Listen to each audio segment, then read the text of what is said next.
ในวันนี้นะครับแล้วก็อีก2-3 วันที่จะถึงนี้วันก็น่าจะเป็นเรื่องของการเลือกตั้ง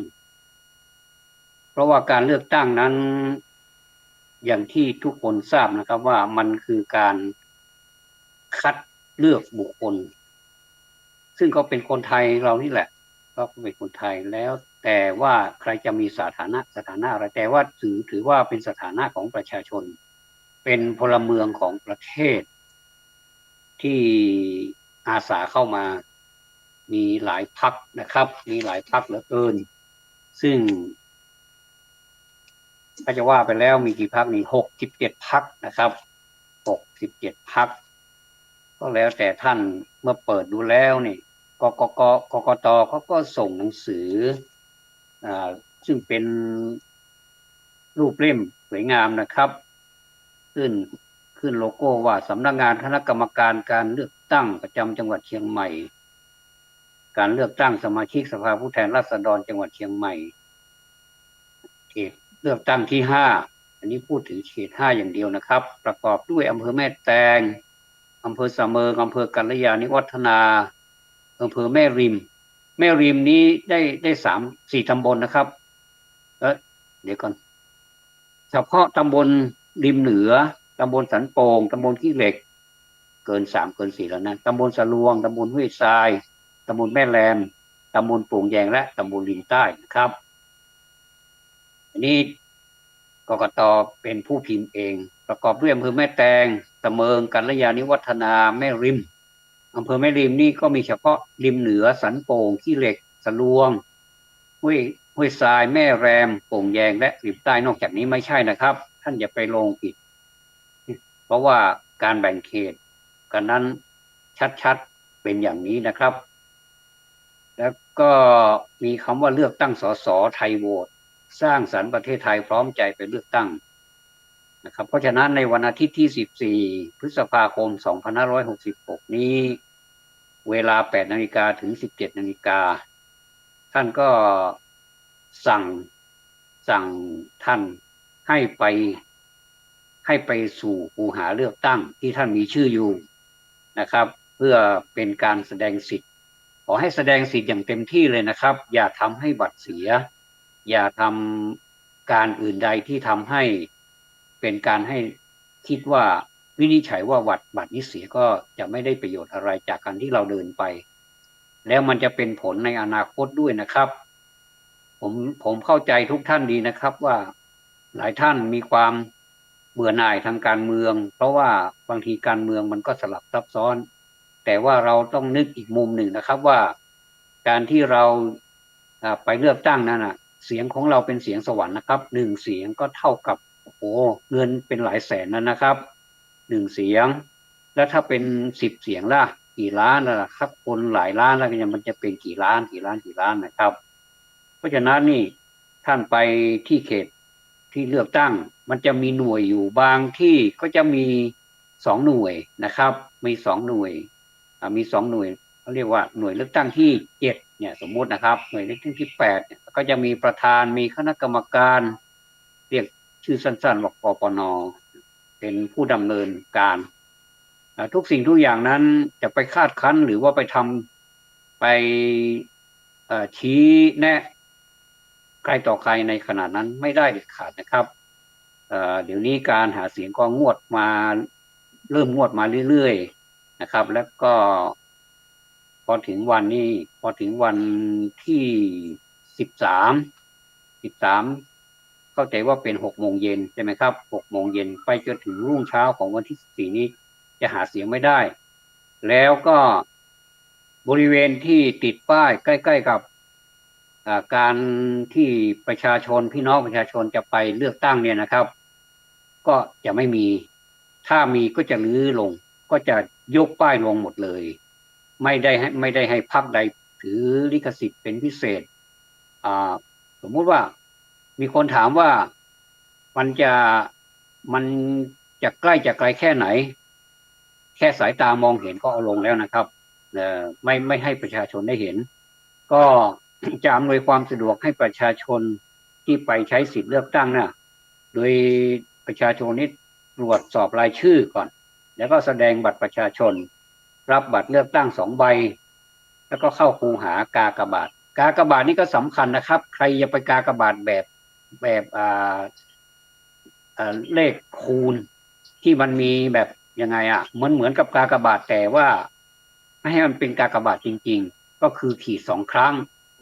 ขีด2 ครั้งให้เป็นกากบาทอยู่ในกรอบที่เราต้องการจะเลือกเพราะว่ายกตัวอย่างเขต 5นี่นะครับเขต 5นี่มีผู้สมัครตั้งแต่เบอร์ 1ไปจนถึงเบอร์ 14นะครับท่านเบอร์ 1ถึงเบอร์ 14ท่านต้องการจะกากบาทเบอร์ไหนท่านก็คิดให้ดูดีๆแล้วก็กากบาทเบอร์นั้นด้วยความถูกต้องให้เป็นกากบาทที่ยก2 ครั้งนะครับยก2 ครั้งคือกากบาทจะไปทางซ้ายก่อนก็ได้จะไปทางขวาก่อนก็ได้ถ้าเรากากบาทเราอยู่ในช่องนี้อย่าให้ออกมานอกช่องถ้าออกมานอกช่องเดี๋ยวคณะกรรมการวินิจฉัยว่าไม่รู้กากบาทให้ใครก็จะถือเป็นบัตรเสียไปนะครับแล้วก็อย่าไปทำลายบัตรอะไรนะครับหรือว่าเป็นผู้ต้องหาเลยนะครับเป็นผู้ต้องหาเป็นผู้ทำผิดในการเลือกตั้งถือว่าป่วนนะครับหรือว่าไปทำอะไรที่มันป่วนหน้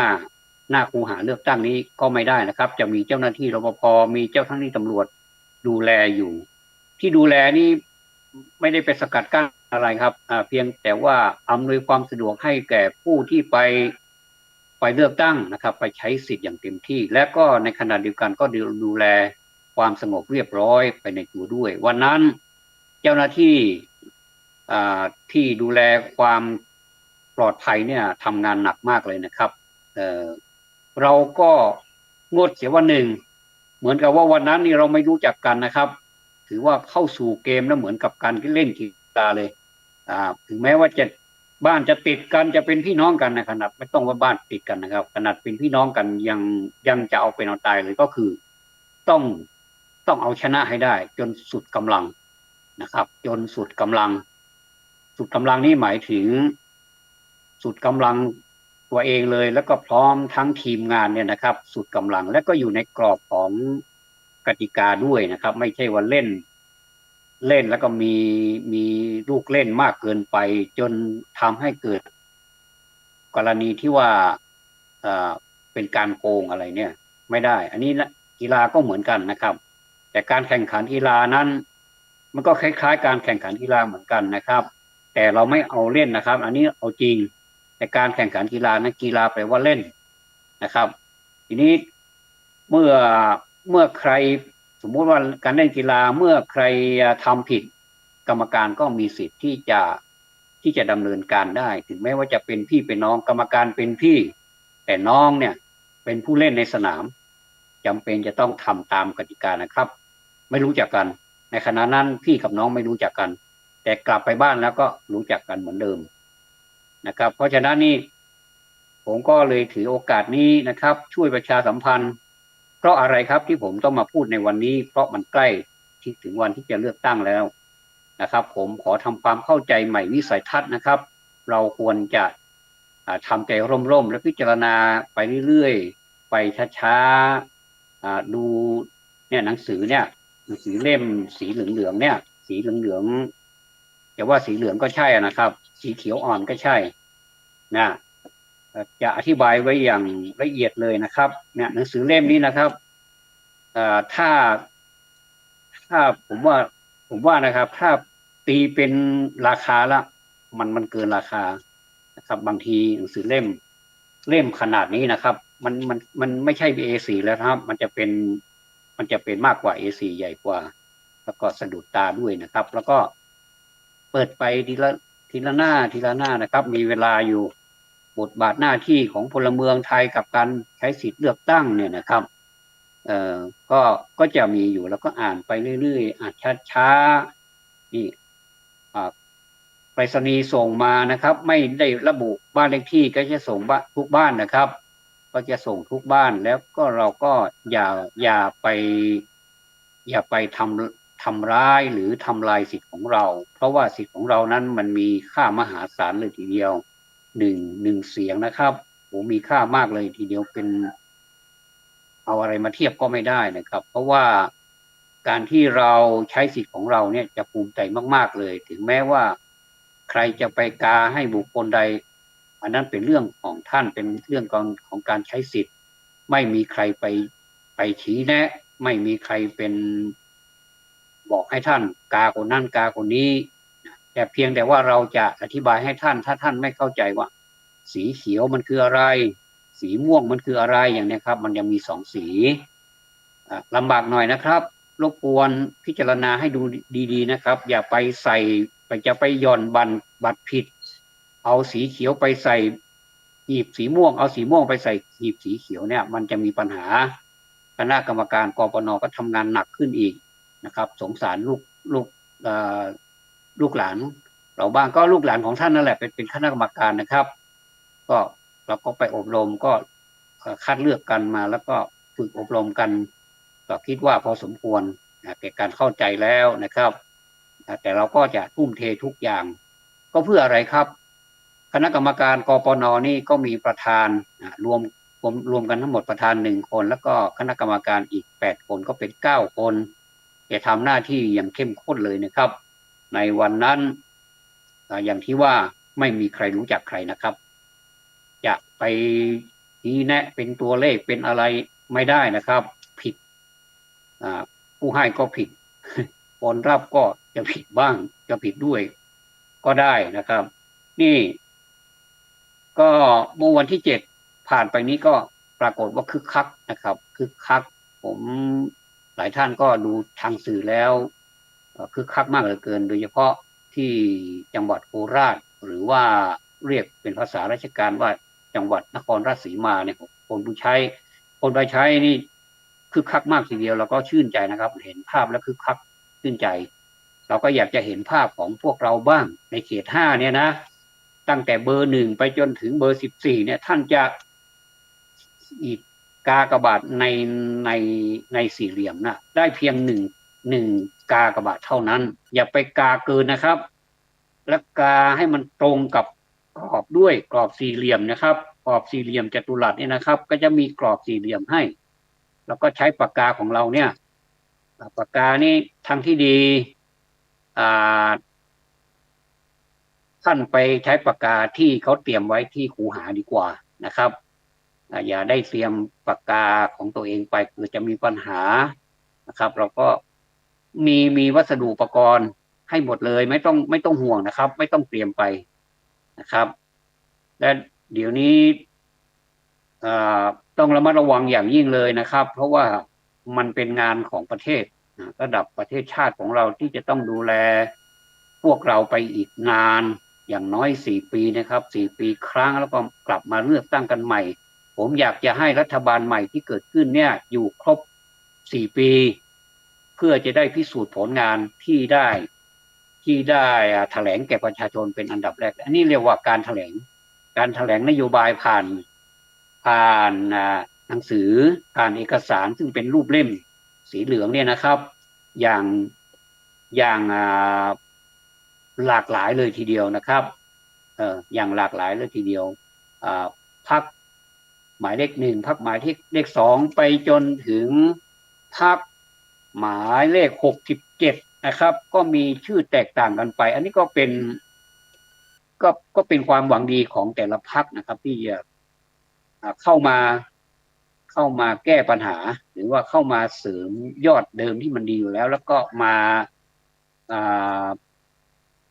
แก้ไขอันเดิมที่มันยังไม่ไปไหนครับหรือว่ามันล้าสมัยหรือว่ามันใช้ไม่ได้ก็จะเอาออกไปแล้วก็เราก็จะได้มิติใหม่อีกมิติหนึ่งก็คือมิติการที่จะทำให้การปกครองในระบอบประชาธิปไตยนี่นะครับให้มันดีขึ้นแล้วก็ในที่สุดมันก็จะแจ่มชัดแล้วมันก็จะเป็นของปวงชนในแท้จริงนะครับอย่าย่อท้อนะครับแม้แต่ผมเองยังไม่ย่อท้อเลยผมตัวเล็กๆเสียงก็แค่นี้นะครับเสียงไม่ดังรวยก็ไม่รวยแต่ว่าผมมีจิตเต็มที่เลยท ถ้าเป็นกับเรื่องนี้นี่ผมยินดีที่จะสละอ่ารายการนี้แทนที่ผมจะพูดถึงเรื่องอื่นแต่ว่ารายการนี้ผมพูดวันนี้ขออนุญาตนะครับตั้งแต่เบอร์หนึ่งไปจนถึงเบอร์67อันนี้เป็นของพรรคนะครับเป็นสีเขียวท่านจะต้องใช้ใบสีเขียวเนี่ยกาชื่อพรรคท่านจะเลือกพรรคไหนก็ลงไปนะแล้วก็สำหรับสีม่วงเป็นกาชื่อเขตก็คือคนที่เขามามามาหาเสียงส่วนมากแล้วจะส่วนใหญ่ก็จะเป็นรถโฆษณาเสียงดังฟังชัดแล้วก็พร้อมทั้งนโยบายนิดหน่อยก็แล้วแต่ลีลาของแต่ละพรรคเขาจะจัดมาอย่างไรนั้นก็เต็มที่อิสระเสรีเต็มที่นะครับก็เราก็บางที่บางที่ก็เป็นการจัดแบบเชิญชวนคนมาแล้วก็มาฟังอันนั้นนี่มันจะได้คนเยอะนะครับเป็นคนจำนวนมากเต็มสถานที่ไปเลยล้นออกมาข้างนอกเลยซ้ำนี่ก็แล้วแต่ FC ใคร FC มันนะครับอันนี้เป็นพูดถึงว่าคนที่มาโฆษณาคนที่มาประชาสัมพันธ์หน้าบ้านเรานั่นแหละอันนั้นแหละคือเลือกเขตก็คือเลือกได้คนเดียวเลือกได้คนเดียวเท่านั้นอย่าไปกา2 คนหรือว่าอย่าไปกานอกกรอบครับอันนี้เน้นย้ำผมคิดว่าเสียงนี้คงจะดังไปหลายบ้านคงจะดังไปหลายหน่วยงานก็ถือว่าวันนี้ผมมารับใช้ชาติในฐานะประชาชนและเป็นผู้ใช้สื่อขอใช้สื่อนี้นะครับเป็นการประชาสัมพันธ์อีกแรงหนึ่งด้วยอย่างว่านะครับผมก็มีแรงอยู่แค่นี้ก็ขอให้เสียงผมเนี่ยต่อยอดให้เป็นเสียงดังกระหึ่มไปทั่วเลยทั่วเขต5นี่นะครับเขต5นี่มีอะไรบ้างจะย้ำให้ฟังอีกครั้งหนึ่งก็คืออำเภอแม่แตงของเรานี่แหละอำเภอแม่แตงเต็มอำเภอเลยอำเภอเสมิงอำเภอกัลยาณิวัฒนาแล้วก็ที่ไม่เต็มก็คืออำเภอแม่ริมนี่เฉพาะตำบลแม่ริมตำบลริมเหนือตำบลสันโป่งตำบลขี้เหล็กตำบลสะลวงตำบลห้วยทรายตำบลแม่แรมตำบลโป่งแยงและตำบลริมใต้นอกจากนี้ไม่ใช่นะครับเช่นตำบลดอนแก้วเนี่ยไม่ใช่นะครับเหมืองแก้วเนี่ยที่ได้ยินเนี่ยนะเหมืองแก้วนี้ไม่ใช่ถ้านอกจากนี้ไม่ใช่เขต5นะครับจะเป็นเขต4นะมีหน้าเล่าวันนั้นผมได้เดินทางไปที่แม่ริมไปบ้านน้องสาวที่ตำบลดอนแก้วนะครับก็ก็งงทีแรกงงนะเพราะผมยังไม่ได้อ่านหนังสือฉบับนี้ก็เลยไม่รู้เอกสารฉบับนี้เพิ่งมาให้อ่านนะครับก็ผมก็งงที่อยู่บ้านน้องสาวเนี่ยกำลังนั่งเขียนหนังสือไปด้วยผมชอบเขียนหนังสืออยู่ที่ไหนก็ชอบมีสมุดปากกาดินสอไม้บรรทัดยางลบอะไรนี้ติดตามไปเรื่อยผมก็เขียนหนังสือไปแล้วก็เขาก็มาหาเสียงผ่านรถหาเสียงเนี่ยนะครับก็บอกว่าเป็นพรรคนี้แล้วก็ในเขต4สวัสดีพ่อแม่พี่น้องในเขต4ผมก็งงนึกว่าเอ้าแล้วทำไมแม่ริมนี่มันไม่เต็มล่ะอ๋อเป็นอย่างนี้นี่เองเป็นการแบ่งเขตกันใหม่แสดงว่าน้องสาวผมอยู่อำเภอตำบลดอนแก้วอำเภอแม่ริมเนี่ยจะต้องไปลงเขต4ห้ามไปลงเขต5โดยเด็ดขาดในวันนั้นเวลาจำกัดนะครับเพราะว่าทั้งวันเนี่ยถือว่ามันยังไม่พอด้วยซ้ำพูดถึงว่านะครับมันโดยเฉพาะคณะกรรมการนี้ทำงานหนักมากนะครับถ้ามันล่าช้ามันก็ต้องมันเป็นทั้งวันตั้งแต่8 โมงเนี่ย8 โมงนี่เราไปก่อนประชาชนแล้วไปก่อนผู้เลือกตั้งแล้วนะครับเรานัดกัน6 โมงประมาณนี้7 โมงอะไรนี่เราจึงไปจัดสถานที่ให้เรียบร้อยนะครับอะไรที่มันยังไม่เรียบร้อยแล้วก็จัดการซะให้มันเรียบร้อยประชาชนเข้าไปก็ง่ายนะครับก็ง่ายอย่างเงี้ยเราเซฟเวลาทั้งผู้ที่ให้บริการแล้วก็เซฟเวลาทั้งผู้ให้ไปใช้บริการไปใช้สิทธิ์นะครับพี่น้องทุกท่านครับทำไมมีพรรคมากมายเหลือเกินเห็นเขาบ่นกันบอกว่าทำไมพรรคมากมายเหลือเกินถ้าต่างประเทศนี้ทำไมพรรคมีแค่ไม่กี่พรรคอย่างมากก็2 พรรคแค่นั้นเอง2 พรรคนี้ถ้าพรรคนี้ขึ้นเป็นรัฐบาลขึ้นเป็นผู้บริหารอีกพรรคหนึ่งก็เป็นพรรคฝ่ายค้านแค่นั้นเองไม่ได้เห็นมีอะไรที่มันยุ่งยากแต่เราประเทศไทย เรามีระบบการปกครองแบบไทยๆอย่างนี้นะครับก็มีกี่พรรคเราก็รับหมดเลยบางทีก็เรามาดูนี่มันก็สวยๆงามๆทั้งนั้นนะครับต่างแต่ละพรรคนี่ก็ประดิษฐ์ประดอย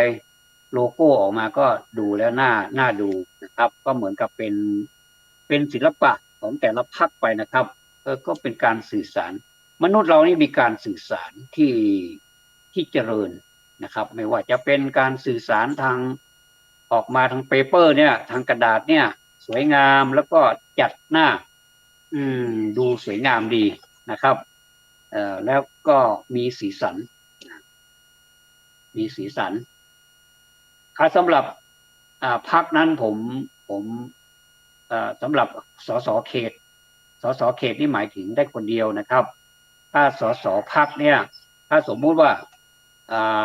เรากาพรรคเนี่ยมันมีหมายเลขกาของพรรคตั้ง1 2 3 4 5 6 7 8 9ไปเรื่อยๆถ้าพรรคไหนเขาไม่เสนอรายชื่อนายกรัฐมนตรีที่ตรงมุมขวานะครับสังเกตดูที่ตรงมุมขวานะครับมีธงชาติสีแดงขาวน้ำเงินเหลืองขาวแดงเนี่ยนะครับขวาสุดนี้เขาจะพิมพ์คำว่ารายชื่อบุคคลเสนอให้เป็นนายกรัฐมนตรีนะก็คือเป็นตัวหนังสือเน้นสีดำนะดำแล้วก็ต่อมาก็จะเป็นตัวหนังสือธรรมดาบางพรรคเขาก็บอกว่าไม่เสนอรายชื่อนายกรัฐมนตรีบางพรรคหลายพรรคก็เสนอหนึ่งบางทีก็มีหนึ่งเดียวบางทีก็มีหลายคนขึ้นไป3 คน2 คนอะไรประมาณนี้นะครับก็แล้วแต่ทางพรรคเขาก็จะส่งแคนดิเดตเนี่ยแคนดิเดตคือผู้สมัครเนี่ยเป็นผู้เข้าไปประกวดเพื่อโหวตเป็นนายกรัฐมนตรีทุกท่านนี้แสดงว่ามีความมั่นใจแล้วว่าจะเข้าไปบริหารงานระดับนี้เป็นงานระดับที่ใหญ่นะครับแล้วก็สังเกตดูท่านอย่าไปงงนะครับว่ารายชื่อผู้รับสมัครเลือกตั้งเอาง่ายๆเป็นรัฐบาลว่างั้นเถิดเนาะเป็นสสที่เป็นปาร์ตี้ลิสต์ที่จะเข้าไปบริหารนะแล้วก็รายชื่อสสที่เป็นเขตนี้ก็จะเข้าไปเสริมความเข้มข้นการทำงานอย่างเข้มข้นพูดถึงว่าเข้มข้นดีกว่านะครับต่อไปนี้เราไม่เอาเล่นแล้วนะครับผมไม่อยากจะเห็นสื่อแบบว่ารัฐบาลโดนตำหนิเรื่องนั้นเรื่องนี้บ่อยเหลือเกินแต่รัฐบาลก็ไม่ได้นิ่งดูดายหลายอย่างก็แก้ไปแล้วแต่หลายอย่างก็ยังไม่ได้แก้แต่ว่าที่หลายคนก็รุนแรงนะครับบอกว่า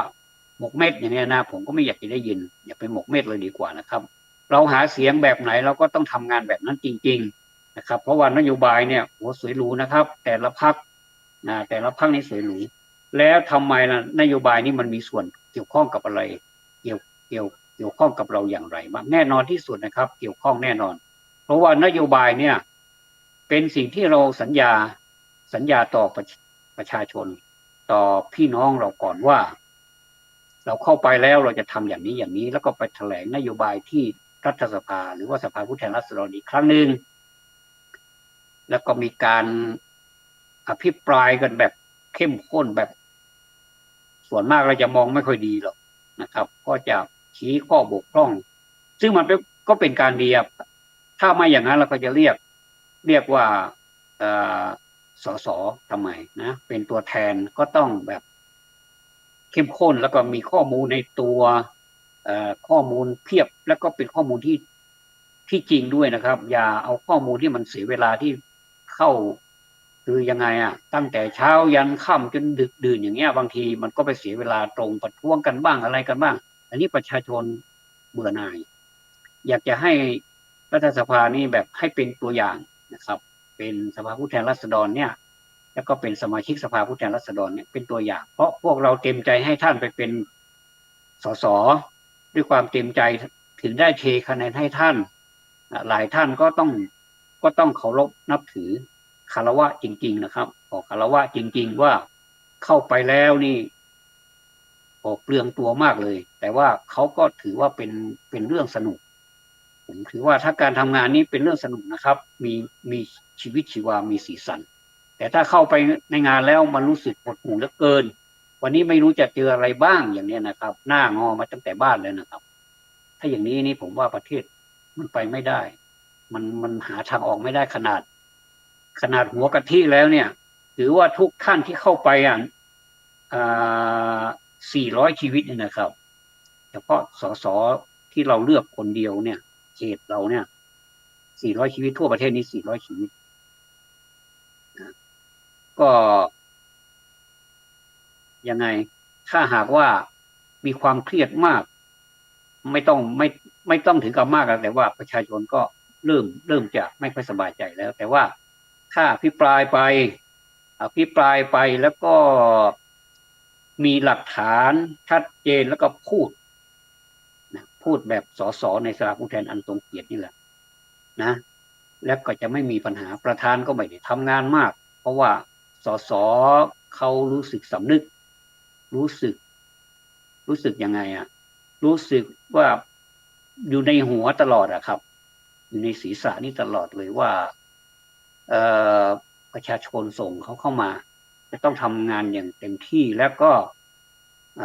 พูดอย่างสุภาพเว้นอันนี้ผมก็ไม่รู้นะนี่เป็นความคิดนะครับถ้าถ้าพูดผิดก็ขอเดี๋ยวจะเป็นเจ้ามือเลี้ยงส้มตำเองนะครับก็อย่าไปเสียเวลาตรงนั้นเลยดีกว่านะครับต้องใช้แบบขันติความอดทนเลยนะส่วนละจากความสงบเสงี่ยมก็คือไม่ได้เข้าไปว่าไม่ให้พูดอะไรท่านมีสิทธิ์ที่จะพูดเต็มที่ตามเวลาที่ท่านมีนั่นแหละแต่ว่าขอให้เป็นเนื้ออย่างยกตัวอย่างระบบชลประทานอย่างเงี้ยนะฝนแรงก็ได้หรือว่าน้ำท่วมก็ได้อย่างเงี้ยท่านก็เจาะเข้าไปเลยว่ามันท่วมตรงไหนแล้วก็ชี้ให้เห็นบางทีถ้ามีรูปภาพให้เห็นด้วยก็ขึ้นเลยนะครับแล้วก็อันนี้แหละท่วมแล้วมีลักษณะเป็นแบบนี้แล้วก็เดือดร้อนกี่ครอบครัวคนเจ็บเท่าไหร่สัตว์เลี้ยงหายไปเท่าไหร่อย่างเงี้ยอันนี้เป็นข้อมูลพื้นฐานที่รัฐบาลที่ประชุมนี่จะต้องรู้และก็จะของงบประมาณนั้นเนี่ยเอาไปเยียวยาหรือว่าไปช่วยเหลือถ้าไม่ไม่ไม่ยกตัวอย่างอย่างนี้ก็ยกตัวอย่างอย่างเช่นการทำมาหากินก็ได้เช่นว่าในหมู่บ้านเนี่ยผมได้ยินแล้วชื่นใจนะครับในฐานะที่ผมขออนุญาตเป็นตัวแทนในฐานะที่ภูมิปัญญานี้มีหลายชนิดนะครับภูมิปัญญาในการทำมาหากินการเกษตรอะไรเรียกว่าเกษตรอินทรีย์ที่บ้านเรานี่ก็มีหมดภูมิปัญญาในการดนตรีภูมิปัญญาสารพัดภูมิปัญญาเลยนะครับเราก็อยากจะต่อยอดบ้างเพราะว่าที่แล้วมานี่เราก็อยู่บนลำแข้งลำขาของตัวเองทั้งนั้นก็บางทีเราไปเสนออะไรแบบให้ฟรีที่ไหนเขาก็ไม่เอาอย่างเนี้ยผมก็บางทีก็คนที่ไปเสนอนี่ก็น้อยใจเหมือนกันนะยังไงแล้วก็มันน่าจะมี1 ครอบครัว1 power ก็คือหนึ่งครัวเรือนเนี่ยมันจะต้องมี1 คนละที่มันเก่งนะครับเอาแค่1ก็พอละไม่ต้องมากเดี๋ยวมากมันจะมากเรื่องเอาแค่1พอสมมติว่าเป็นเกษตรอินทรีย์เอามา1เลยคัดเลือกมาเลยในตำบลนั้นในก็คือหนึ่งpower 1 บ้านนี่มันก็คือบ้านแต่ละหลังคาเรือนไม่ใช่บ้านหมู่1เอาคนเดียวไม่ใช่ทุกหลังคาเรือนเพื่อยังไงเพื่อเราจะได้รู้ว่าในหมู่บ้านนั้นมีใครบ้างที่เก่งเรื่องอะไรถ้าผมเสียดายนะครับบางท่านหลายท่านนะครับเก่งภาษาอังกฤษเหลือเกินระดับที่ว่าสื่อสารกับชาวต่างชาตินี่สบายเลยบางท่านได้หลายภาษาด้วยเนี่ยผมว่าทำไมเขาอยู่แถวบ้านนี้ทำไมไม่ไปทำงานที่มันดีกว่านี้นะผมก็แปลกใจเหมือนกันว่าก็เราก็แสดงความสามารถของเราแล้วก็ได้เห็นแต่ว่าไม่มีใครสนใจอันนี้เราถ้าจะพัฒนาบุคลากรหรือว่าพัฒนาทรัพยากรมนุษย์นี่นะครับสิ่งเหล่านี้เป็นพื้นฐานอย่างยิ่งเลยผมเห็นแล้วชื่นใจนะครับอ่านดูบางทีอ่านดูนโยบายก็จะมีนะครับจะเป็นนโยบายไหนนั้นผมไม่อ่านแล้วเพราะมันเยอะเกินก็ท่านไปอ่านดูก็แล้วกันนะครับว่าอะไรที่มันเป็นไปได้แล้วเป็นมาแล้วทำให้พวกเราสบายอันนั้นท่านไปดูเองนะครับเพราะว่าต่างคนก็ต่างมีสิทธิ์ดูเหมือนกันหมดแล้วไม่ได้เป็นกฎหมายนะครับเปิดดูกี่ครั้งก็ได้กี่หน้าก็ได้เชิญนะครับ แต่ว่าถ้าได้ถ้าทำได้อย่างนั้นจริงๆเนี่ยผมว่ามันจะเกิดการปฏิรูปการศึกษาไปในตัวนะการศึกษาไปในตัวก็คือการศึกษาของประชาชนภายในหมู่บ้านภายในตำบลภายในอำเภอภายในจังหวัดเนี่ยให้ให้ออกมาแสดงความสามารถถ้าเขาสู้ได้เขาก็จะไปต่อถ้าสู้ไม่ได้บอกว่าเหนื่อยนะครับผมไม่ไหวแล้วก็สามารถถอนตัวแล้วก็ไปหาคนอื่นเข้ามาแทนที่อีกผมว่าอย่างนี้ประชาชนดีใจมากๆขอฝากไว้กับท่านสสใหม่ด้วยนะครับอาจจะไม่มีในนโยบายของท่านแต่ว่าถ้าท่านคิดได้ที่ผมพูดวันนี้นะครับเดี๋ยวเสียงนี้มันจะเป็น YouTube เป็น Facebook ให้ท่านอ่านได้หลายครั้งก็ได้ฟังได้หลายครั้งก็ถือว่าผมเสนอนี่มีหลายท่านก็มาเสนอในแนวที่ผมเสนอนี่แหละแต่เขาไม่มีสื่อเขาก็ไม่ได้พูดแต่ว่าเอามาฝากผมนี่แล้วผมเองก็มีใจที่อยากจะพูดอยู่แล้วตั้งใจนะครับวันนี้ผมตั้งใจนะเดี๋ยวขอน้ำสักตึกก่อนผมครับเนี่ยผมตั้งใจที่จะมาพูดเรื่องเนี้ยเพราะฉะนั้นนี่ประเทศไทยของเราเนี่ยสร้างสรรค์ประเทศไทยนะพร้อมใจไปเลือกตั้งเวลา8 นาฬิกาถึง 17 นาฬิกาก็คือตั้งแต่8 โมงเช้า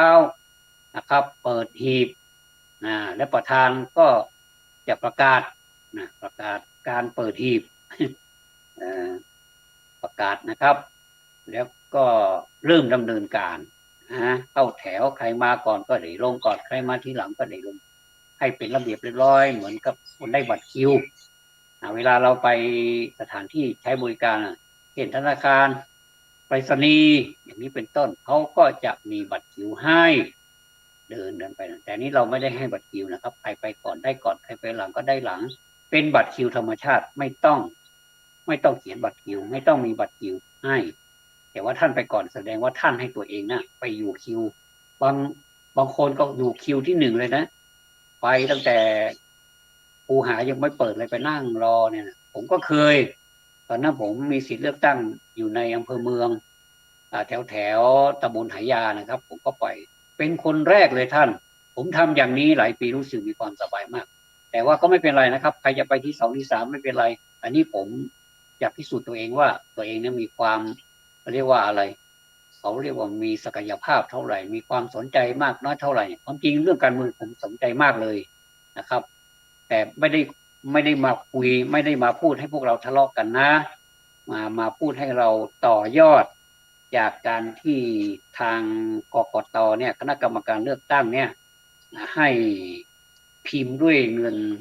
ภาษีของเราภาษีข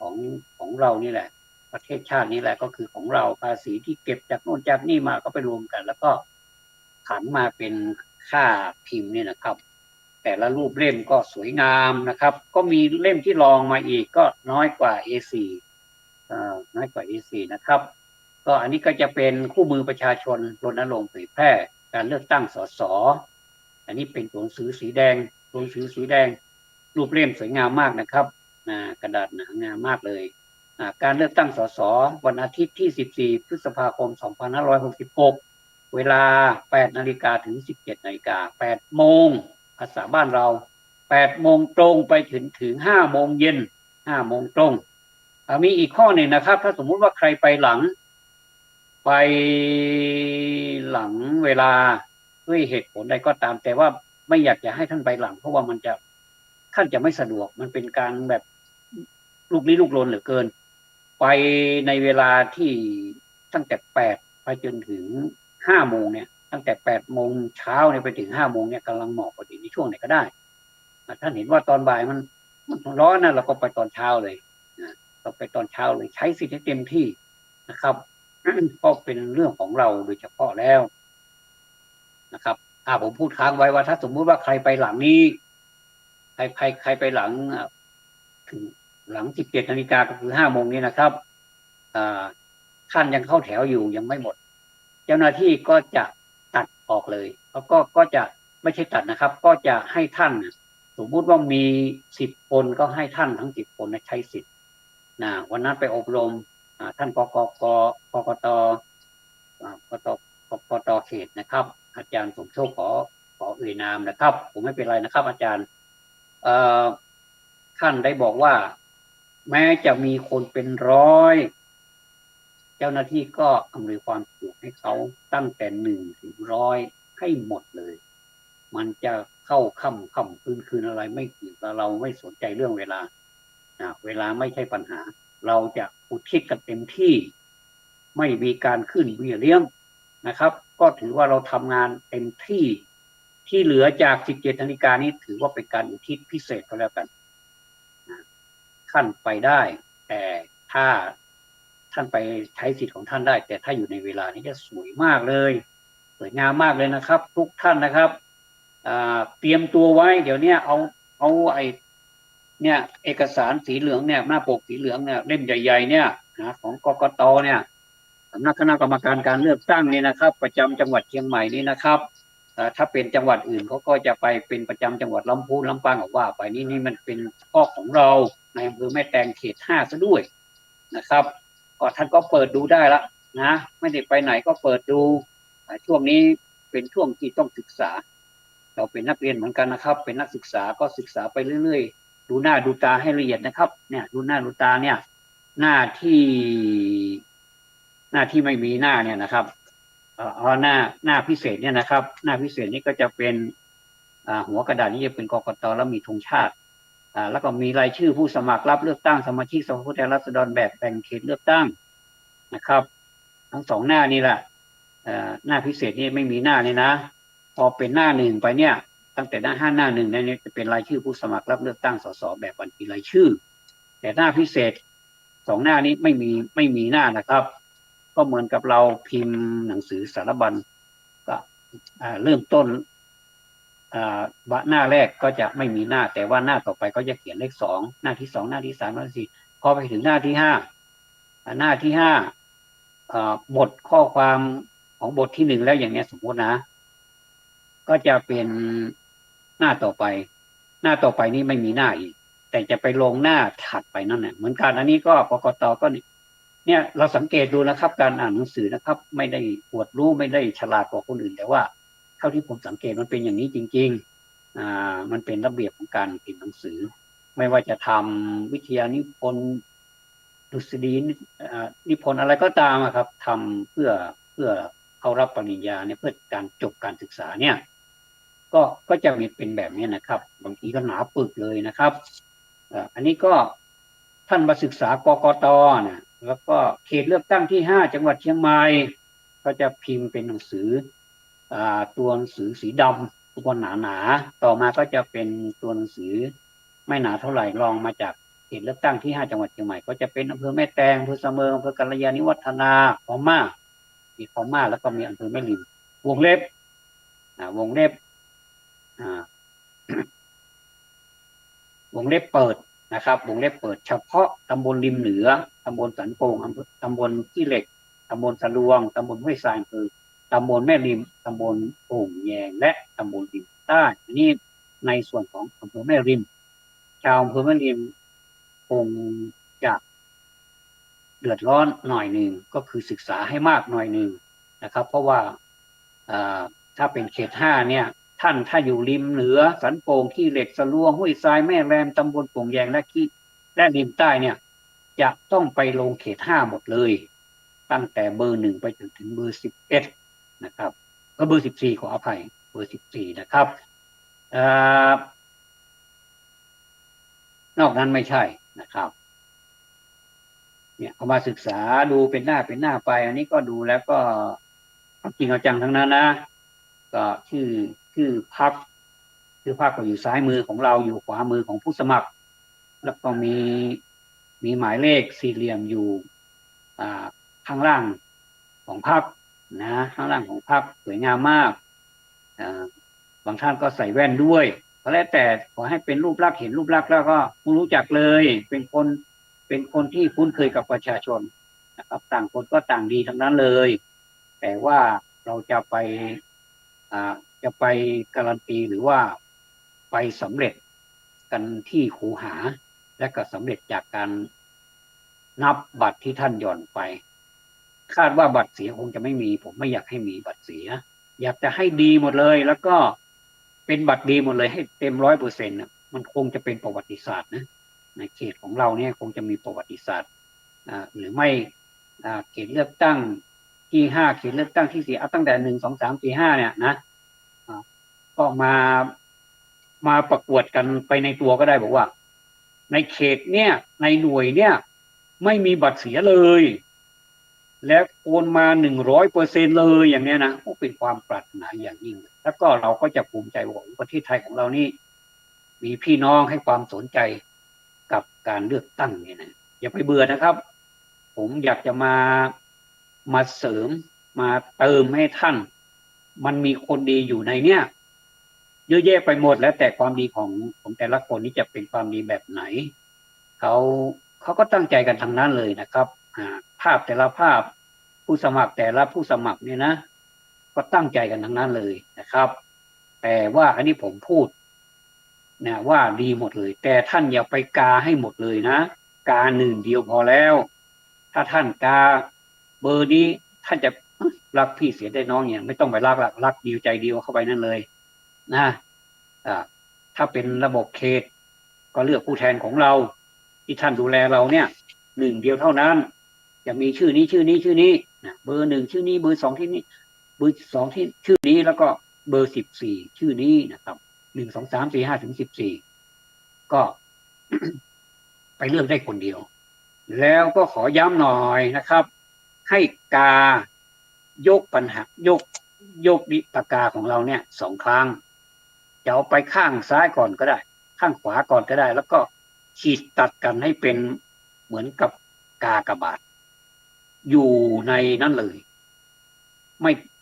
ไม่ต้องไปกาแบบเลขผิด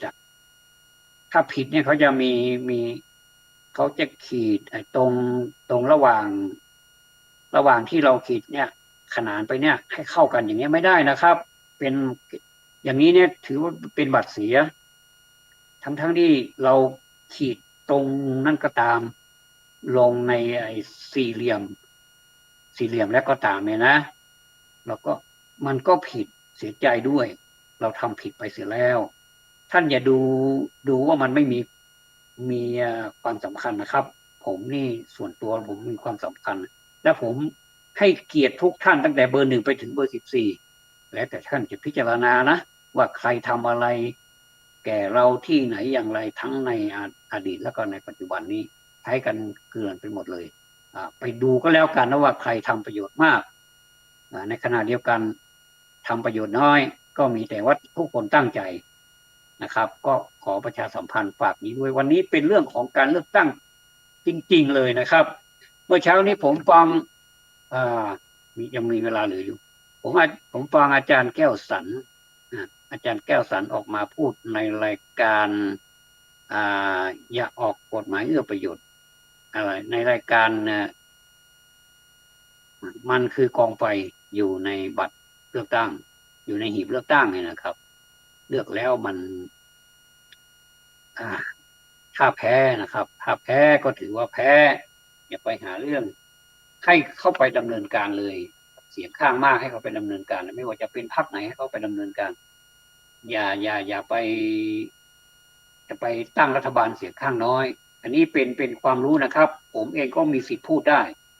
ถ้าเป็นอย่างนั้นนี่บ้านเมืองเรามันจะกลายเป็นว่าเลือกตั้งแล้วก็ไม่แล้วก็หมายความว่าเป็นรัฐประหารไปในตัวตั้งแต่ยังไม่ได้เข้าไปนั่งในสภาไม่ได้เข้าไปนั่งในทำเนียบเลยอย่างเนี้ยถ้าอย่างนี้ประชาชนเสียใจด้วยนะแล้วมันจะมีเหตุการณ์อะไรที่มันไม่ดีเกิดขึ้นอีกนะแล้วก็อาจารย์รังสรรค์นี่พูดอาจารย์แก้วสันนะครับขออภัยอาจารย์แก้วสันนี่พูดแบบว่าทุกคนไปฟังก็แล้วกันนะครับมี4 ข้อด้วยกันผมจะเอาข้อที่4มาก็แล้วกันนะครับว่าข้อที่4ท่านให้ทัศนคติให้ความคิดไว้เป็น4 ข้อด้วยกันนะครับสิ่งนี้อย่าทรยศใครก็ตามนะครับเข้าไปในสภาแล้วทรยศแบบนี้ประชาชนเห็นนะครับประชาชนเห็นอย่างน้อยที่สุดเราไม่ทันเห็นแต่ว่า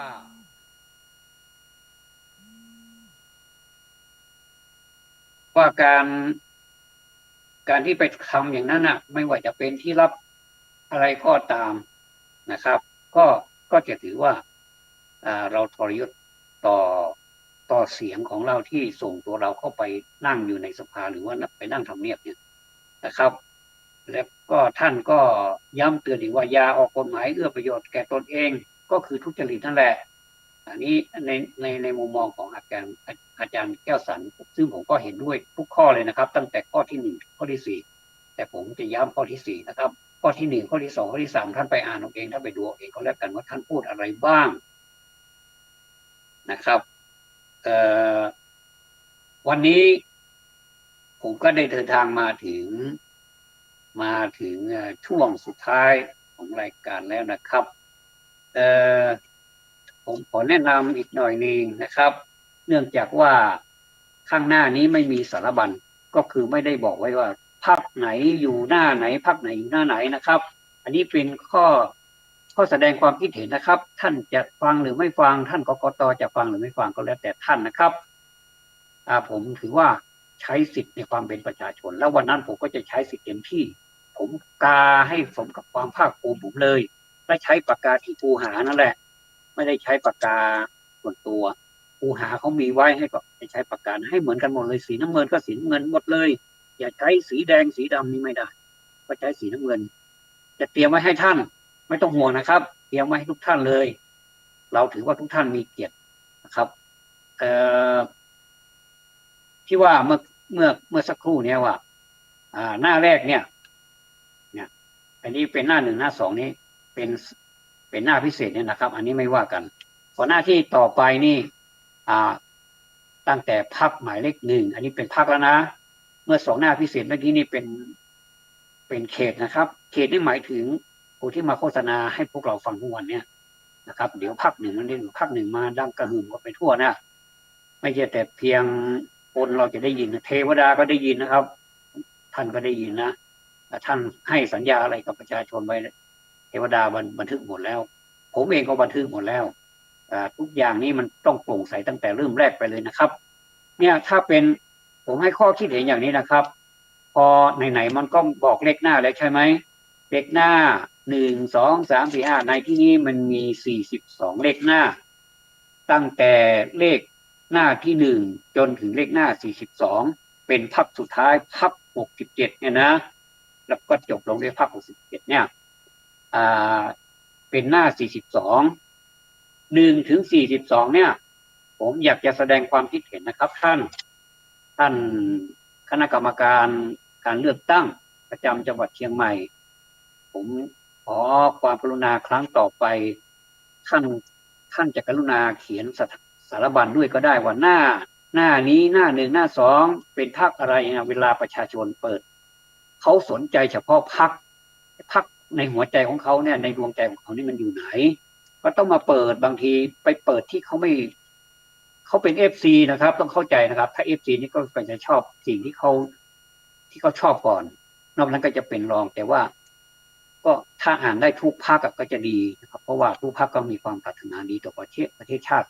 เหมือนกันนะเขาก็เป็นคนไทยเราก็มีสิทธิ์เท่ากันนั่นแหละแล้วก็ไม่มีใครจะเหลื่อมล้ำใครได้เนี่ยก็เขียนสารบัญสักหน่อยนะเสียสารบัญว่าหน้า1เป็นพรรคนี้หน้า2เป็นพรรคนี้ไปจนถึงหน้า42นะเป็นพรรคอะไรบางทีหน้านี้ก็มีพรรคเดียวก็มีนะครับหน้านี้ก็มีพรรคเดียวก็มี